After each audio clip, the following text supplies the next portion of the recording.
Точно ке ја сакам убавкаја своја, Скопје кажи ми.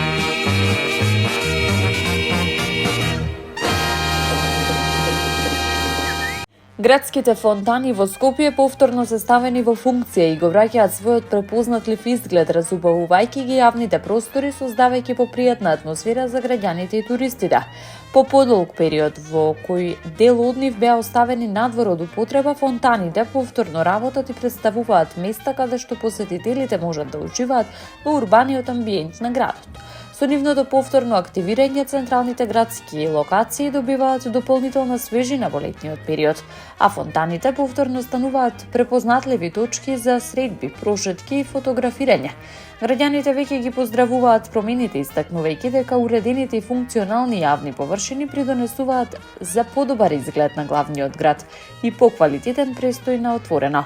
За обновувањето на фонтаните информираше градоначалникот на Скопје Урце Ѓоргиевски, кој преку објава на социјалните мрежи порача дека тие повторно се место кое привлекува погледи, радост и убави моменти за туристите и за скопјани.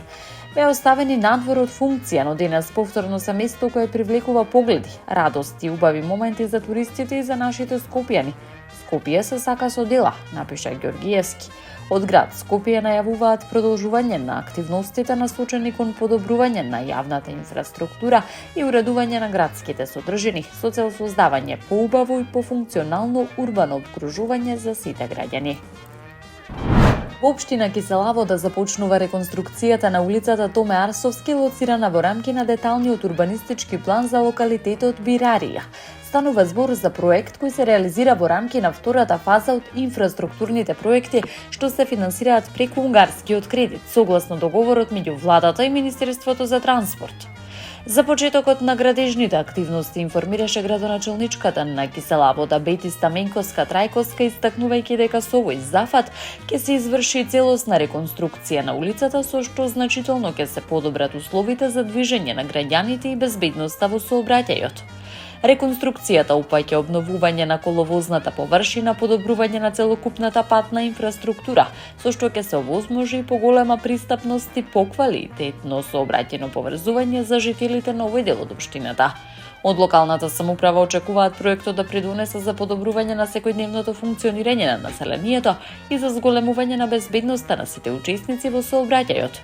Остануваме посветени на континуирани инвестиции во инфраструктурата и на реализација на проекти кои одговараат на реалните потреби на граѓаните. Реконструкцијата на улицата Томе Арсовски е уште еден значаен чекор кон унапредување на условите за живот и развој на сите делови од општина Киселавода, изјави градоначалничката Стаменковска-Трајковска. Од општина Киселавода посочуваат дека и во наредниот период ќе продолжат со реализација на инфраструктурни проекти насочени кон модернизација на локалната патна мрежа и подобрување на квалитетот на живот на граѓаните.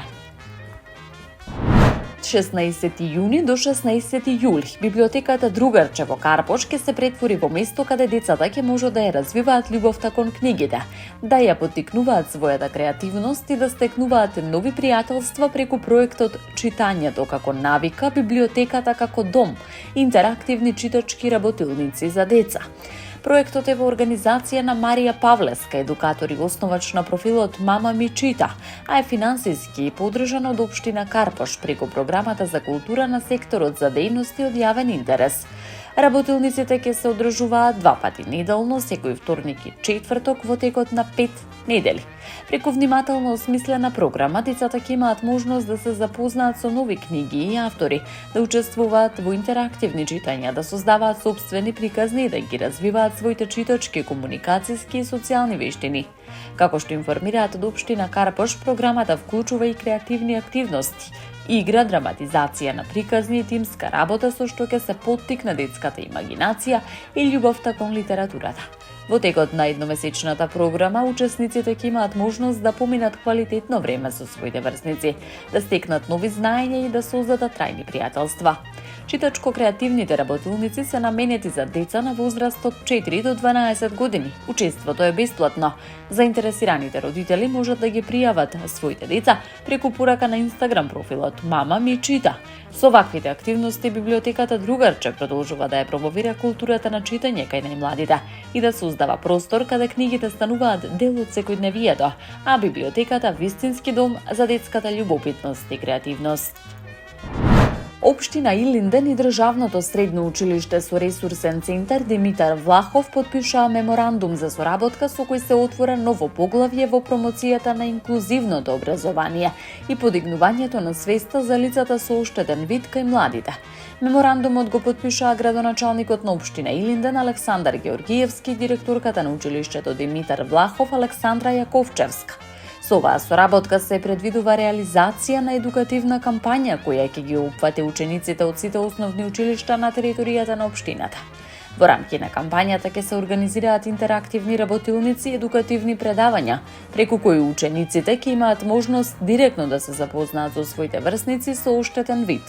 На овој начин тие ќе можат подобро да го разберат нивното секојдневие, образовниот процес низ кој поминуваат, како и предизвиците со кои се соочуваат во секојдневниот живот.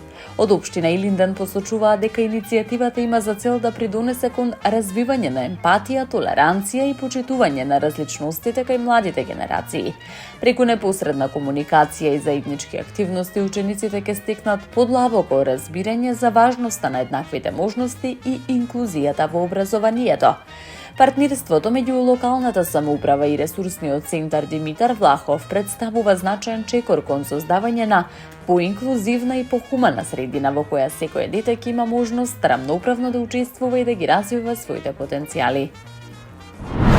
Јавното предпријатие Водовод и канализација Скопје информира дека сабота поради реализација на технички зафати на водоводната мрежа, поголем број улици, институции и делови од градот ќе останат без вода во текот на денот. Како што соопштуваат од предпријатието, поради дефект на затварачи на водоводната линија на булеварот Крсте Мисирков и кејот Димитар Влахов, ќе се изведуваат неопходни интервенции со цел нормализирање и подобрување на функционирањето на водоснабдителниот систем. Поради овие активности, прекин во водоснабдувањето ќе има во периодот од 9 до 22 часот. Без вода ќе останат објектите на Македонската академија на науките и уметностите, Основниот суд 2, Младинскиот културен центар, Универзитетската библиотека, како и Универзитетот Свети Кирил и Методи. Прекин во снабдувањето со вода ќе има и во трговскиот центар Мавровка, дел од старата скопска чаршија кај Саат Кулата, како и на улиците Петар Ѓоргиев, Отокар Кершовани и Адвокатска. Засегнат ќе биде и дел од булеварот Крсте Мисирков, кој населбата Крнјево. Од Водовод и канализација информираат дека без вода ќе останат и објектите на Македонската телевизија и трговскиот центар Изгейт. Во населбата Автокоманда, во ниската зона до Камник се очекува намален притисок на водата и можност за повремен прекин на водоснабдувањето. Од предпријатието апелираат до граѓаните и институциите навремено да ги превземат потребните мерки и да обезбедат доволни количини вода за нивните основни потреби за време на прекинот. Таму е Скопје, град мој љубав лише, што ми расте сни. Вечно ќе ја сакам